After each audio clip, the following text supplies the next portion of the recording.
Bom, dando continuidade aí ao nosso estudo de medidas elétricas, agora na aula 3 vamos falar um pouquinho sobre os erros de paralaxe e erro de zeragem, tá? Bom, além dos erros que a gente viu na aula 1, existem dois outros tipos de erros que estão associados a instrumentos com mostrador analógico, tá? Esses erros são o erro de paralaxe e o erro de zeragem, que são os dois tipos que a gente vai trabalhar nessa terceira aula. A figura 1 ela apresenta justamente a classificação, né, desses erros, a diferenciação entre erro de paralaxe e erro de zeragem. Tá? Quem teve a oportunidade de assistir a aula, o vídeo referente à aula 1 tinha uma figura semelhante a essa. Agora só no contexto do erro de paralaxe e do erro de zeragem. Né?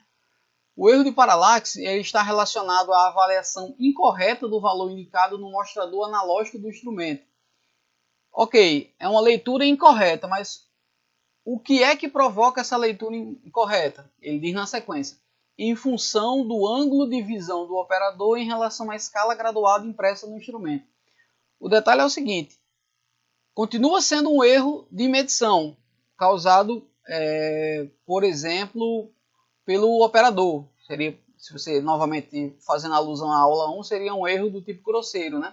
A diferença específica desse aí é porque lá na aula 1, o erro grosseiro, ele falou de maneira mais geral, né? Tanto poderia ser o operador anotou o valor errado, mas esse valor errado poderia ser proveniente de um mostrador digital ou de um instrumento analógico, que apresenta os resultados de maneira analógica. No caso do erro de paralaxe propriamente dito, você não vai ter, daqui a pouquinho a gente vai explicar melhor ele, mas de cara você já sabe que ele não vai existir em instrumentos do tipo digital. Ele é um tipo de erro que está diretamente relacionado aos instrumentos cujo mostrador é analógico, tá? Então ele diz, está diretamente relacionado com o posicionamento do operador em relação à face do mostrador, ok? E pode ser considerado um erro do tipo grosseiro, né? Conforme aquela classificação apresentada na aula 1. A figura 2 procura exemplificar isso que a gente acabou de falar, né? Basicamente o erro de paralaxe tem a ver com a posição ou a direção na qual o operador visualiza os resultados a serem lidos. Tá? Nessa imagem aí, por exemplo, você vai ter uma escala graduada, uma régua, né? No qual você vai querer medir o comprimento desse lápis, por exemplo. Então, dependendo da posição que o operador ou da pessoa que vai coletar o resultado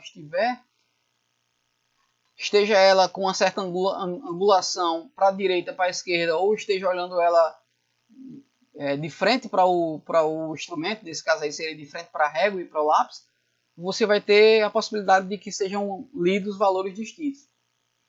A figura 3 ela também exemplifica isso aí, tá? Nesse caso você tem aí um instrumento analógico, o ponteiro está posicionado sobre um determinado valor e esse valor deve ser lido. As posições A, B e C são posições do operador em relação à face do mostrador analógico do instrumento. Nesse caso aí, percebe-se que, a depender de em que posição o operador do instrumento estiver, você pode ter valores distintos, né? sendo lidos, como por exemplo aí, os valores 200, 250 e 300. Okay? O operador posicionado a uma certa inclinação ou angulação para o lado esquerdo ou para o lado direito, isso vai conduzir a uma leitura equivocada. E essa leitura equivocada, ou seja, esse erro, é um erro que a gente pode classificar como sendo do tipo paralaxe. Okay? Para minimizar isso aí, o que é que ocorre na prática? Os instrumentos, eles passaram, não de agora, já de bastante tempo já, os instrumentos com mostrador analógico, eles passaram a incorporar no visor um espelho. Okay? Normalmente esse espelho ele fica na mesma superfície, né, da escala graduada, que será utilizada para realizar a medição. Basicamente o que é que vai acontecer? O operador, uma forma de tentar minimizar o erro de paralaxe é basicamente você verificar a posição do ponteiro em relação ao reflexo dele no espelho. Okay? Essa explicação vai ficar mais clara nas próximas figuras. Por enquanto, essa figura 4 é basicamente para que você entenda em que posição ou de que forma o espelho é posicionado dentro do instrumento com mostrador do tipo analógico. Tá? essa figura 5, ela exemplifica a influência da direção em que o olho está em relação ao valor a ser medido, né? Por exemplo, do lado esquerdo, você tem aí o valor correto e o valor lido, né? Isso tem a ver com a posição em que o operador, no caso, o olho do operador, vai fixar no mostrador analógico do instrumento, ok? Ao passo que do lado direito, você tem aí, novamente, a questão da escala com espelho, dessa vez, né? No qual a agulha e a imagem estão alinhados, né? Então, perceba que do lado esquerdo não existe um alinhamento entre os mesmos. Basicamente, você vai ter o valor correto como sendo diferente do valor lido, ao passo que do lado direito da figura, a figura 5 apresentada aí na tela, você vai ter a agulha e a imagem no mesmo alinhamento. Consequentemente, você vai estar lendo o valor correto. Okay? Uma explicação melhor para essa figura 5 está na figura 6. Ela é um pouco mais didática. Tá? Basicamente, você vai ter uma escala graduada. Okay? Por cima dela, você vai ter o ponteiro do instrumento. Okay? E abaixo do ponteiro e no mesmo alinhamento da escala graduada, você vai ter um espelho. Qual é a jogada aí? Qual é a finalidade do espelho nesse caso? Minimizar o efeito do erro de paralaxe. De que maneira você vai fazer isso? Se você olhar para o instrumento e você, ao visualizar o mostrador analógico do instrumento, você visualiza o ponteiro e não consegue visualizar o reflexo do mesmo, ou seja, quando o reflexo do ponteiro se confunde com o próprio ponteiro, significa que a posição que você está olhando o mostrador do instrumento está correta. E a possibilidade de que você esteja cometendo o erro de paralaxe é muito pequena. Já nas figuras, ainda na figura 6, na situação apresentada do lado esquerdo e do lado direito, o que é que vai acontecer? O olho do operador ele está olhando para o mostrador analógico com uma determinada inclinação. Okay? Essa inclinação vai ter o seguinte resultado, consequência prática. Ao olhar para o instrumento, ele vai ser capaz de distinguir o ponteiro e o reflexo do ponteiro, sendo que esse reflexo do ponteiro pode estar à esquerda do ponteiro ou à direita do ponteiro. Nas duas situações, se você estiver fazendo isso, se você estiver olhando para o mostrador analógico do instrumento e você está vendo tanto o ponteiro quanto o reflexo dele, significa que você está mal posicionado, a sua linha de visão não está correta. Se você anotar o valor nessas duas situações que eu acabei de falar, se você anotar o valor que o instrumento está marcando, você vai estar cometendo um erro, tá? Um erro do tipo paralaxe. Então, situação ideal é justamente a que está apresentado na parte central da figura. Ó. Quando você olhar para o mostrador analógico do instrumento, você só vai ver o ponteiro. Você não vai ver o reflexo dele no espelho, né? Consequentemente, o erro de paralaxe está sendo minimizado, ok? Nas figuras anteriores ele representou isso através de um desenho, né? Já essa figura 7, você tem os elementos que compõem um multímetro do tipo analógico.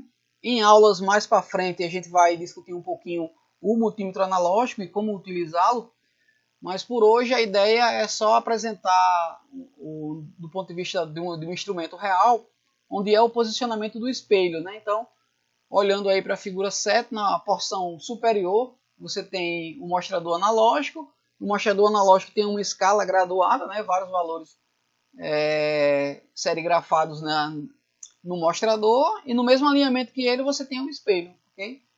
O deslocamento do ponteiro ao longo das faixas de medição do instrumento vai ser simultaneamente refletido nesse espelho aí, tá? E aí vale o que a gente explicou na figura anterior. Ao verificar o valor que está sendo medido com o multímetro analógico, você tem que posicionar a sua vista, a sua linha de visão, numa direção na qual o ponteiro, você não consiga ver o reflexo do ponteiro do espelho, né?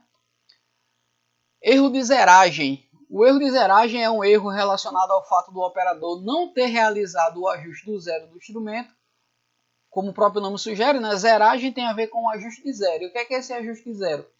Como se trata de um instrumento analógico, o ponteiro deve, para que você obtenha uma medição correta, o ponteiro do instrumento deve coincidir com o valor do zero do mesmo, ok? Se ele não tiver exatamente no zero, seja para cima, seja para baixo, o valor que ele está marcando ele vai ter uma diferença, uma vez que ele não começou do zero, ok? Para você zerar o instrumento, para você fazer com que o ponteiro do instrumento conhecido como zero da escala, novamente você tem que prestar atenção na questão do erro de paralaxe, né?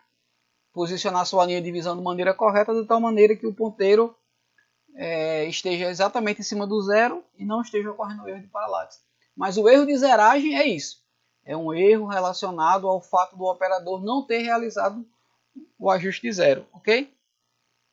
Conforme eu estava explicando, ó, por não iniciar exatamente no ponto zero da escala, o resultado da medição irá incorporar um erro de medição, ok? Esse erro também pode ser considerado um erro do tipo grosseiro. Por quê? Novamente, foi falta de atenção do operador que antes de executar a medição não fez a zeragem do instrumento. Okay? A figura 8 vai nos apresentar justamente isso aí. Ó. Você tem aí um instrumento cuja escala graduada vai de 0 a 100. O ponteiro ele não está zerado, ele está iniciando antes do zero. Então o que é que vai acontecer aí sob o ponto de vista prático? Qualquer valor medido indicado por esse ponteiro, ele vai ter uma pequena faixa de erro, que é associada ao fato de que ele não iniciou do zero, né? Iniciou o seu deslocamento de um ponto antes do zero da escala.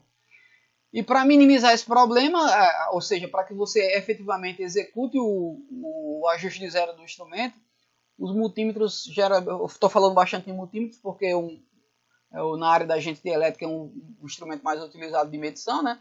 Para realizar medições. Então, no caso do multímetro, quando posicionado na escala de resistência, por exemplo, quando ele está trabalhando como ohmímetro, você precisa executar o ajuste do zero para minimizar o erro de zeragem. E esse ajuste de zero você vai ter um trimpote, um potenciômetro, enfim, depende muito do modelo do instrumento. Você vai ter mais do que essa figura está procurando mostrar é que vai ter um local específico no multímetro que vai permitir que você faça esse ajuste de zero.